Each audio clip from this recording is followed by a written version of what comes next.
Islam had already been present in India before this dynasty for about 500 years at that point. They bring political Islam, but not the Islamic religion. But I think what makes Alka's work so extraordinary is that she has done something that very few art historians can claim to have done, which is to rewrite the entire history of an empire, one of the most significant empires in medieval South Asian history. She has traveled as a kind of, Indian origin woman across Iran, Afghanistan, Pakistan, and India, tracking down the forgotten, lost, crumbling monuments of this dynasty, using kind of, old medieval Persian texts to try and trace the lost remnants of this dynasty. And in doing so has pieced together a rather extraordinary story that challenges, I think, much of the received wisdom that we thought we knew about them. For example, despite the fact that here they are often known and regarded as the kind of quintessentially, temple-destroying, kind of strict interpretations of Islam, this dynasty is actually raised to power by Jewish merchants in Afghanistan, and are arguably the first to begin adopting kind of, Hindu and North Indian architectural styles as far away as Afghanistan and Iran. And we're going to hear more from Alka in a moment. But it's an incredible story. And so the way that this is going to work, Alka's going to give about 25 to 30-minute presentation. We're going to move into a little interview format for the rest of the talk and then open a few questions to the audience at the end. So get thinking about questions in advance. Thank you all. And Alka, let's hear from you. Thanks so much, Sam. Is it on? It's a very generous introduction. Thanks so much, Sam. And also thank you and to the festival for an opportunity that's really much too rare, which is to speak with people outside of just the research ambit, because really I would hope that the work that is done has a much wider life, and it will be a much more compelling contribution, I think, if more people, I'm able to communicate the findings to more people.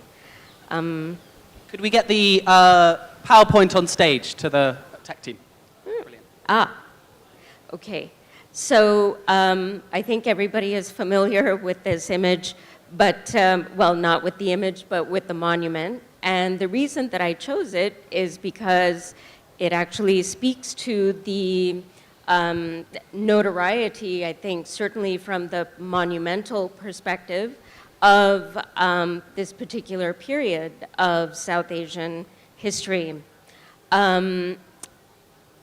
As was already mentioned by Sam, the so-called Ghurids of Afghanistan are responsible for constructing certainly the mosque complex known as the Qutb complex, or as the Quwwat al-Islam, and its attendant minar, the Qutb Minar.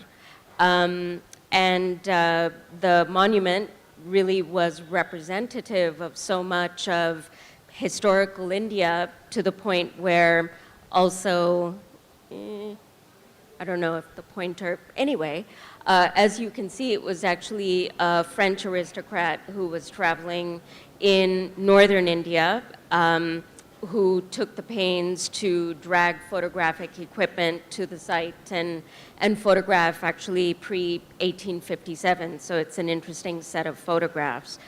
My interest in the so-called Ghurids, and I will provide the alternative name that I believe historically they were known as, has always been much more than simply this idea of encounter. What has really interested me is the actual mechanics of the encounter. And as somebody who is enamored of buildings and of the physical environment, I believe that they are some of the most compelling indices of historical processes. So And I think that they are really demonstrative of the mechanics of encounter that other media perhaps are in different ways, but I have spent my time documenting buildings and meeting the people who interact with them.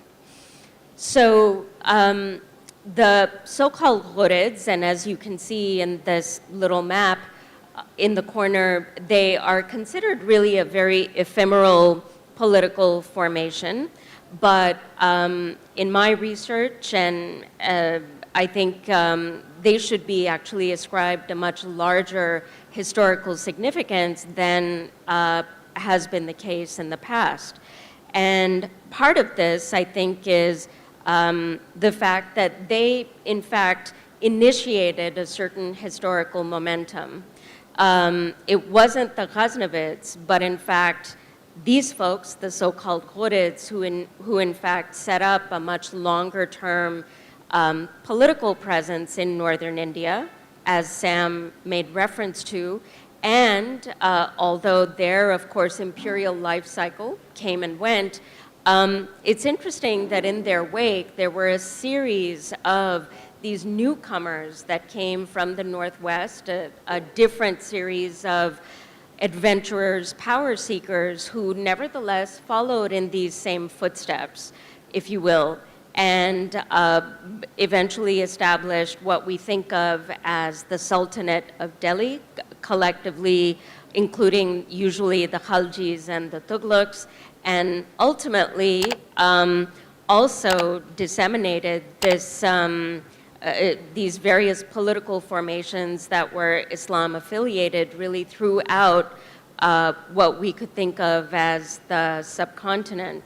I've highlighted Delhi in red because really it was because of this historical momentum that Delhi really was transformed from more of a satellite kind of secondary capital to places such as Ajmer and various other large capital cities, if you will, of the various Chahamana dynasties, into really the fulcrum of political power in northern India. And it was reinscribed with, in fact, these series of newcomers that came and took advantage of their own perhaps superior military power, etc., to create these sequential political formations. And the culmination of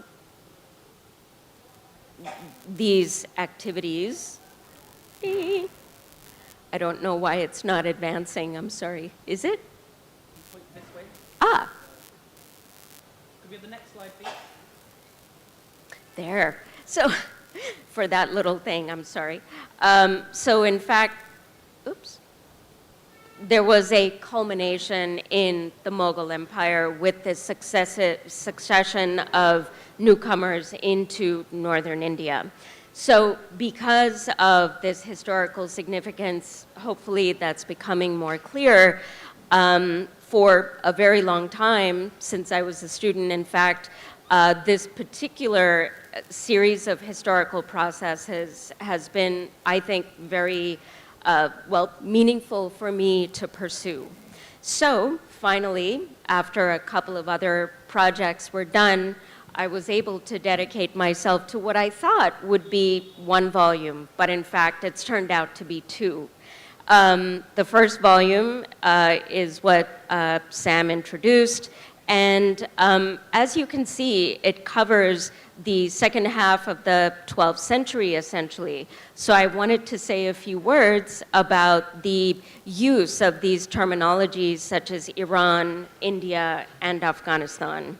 Clearly, Iran and India in the 12th century, it would be anachronistic to think of them as bounded political nation states.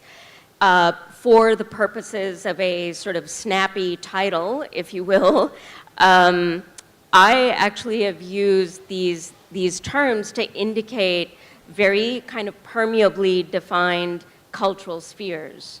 The Indic world, the Indic cultural sphere, and the Iranian or the Persianate cultural sphere. And it is indeed in what is the modern nation state of Afghanistan that fascinating encounters again take place. So I did want to make that clear that obviously the book was not talking about Iran and India, but in fact the much larger cultural stratigraphies that are to be found in these geographical expanses. So as I mentioned, this is the first volume, and the second I have tentatively titled with reference to something of a reverse process, which is India to Iran. And I will take this opportunity both to tell you a little bit about the first volume, but perhaps now more significantly for me to also think ahead.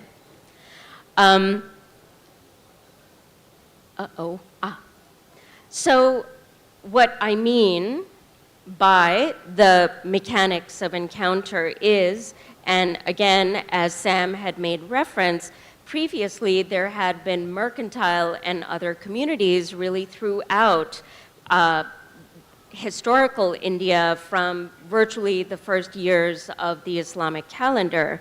And of course, these communities made their home in Southern or South Asia, but it was really with the establishment of a more firm foothold by the so-called Ghurids that we have these monumental constructions. Perhaps the best known, or one of the very well-known examples, is the Qutb complex, to which we made reference earlier.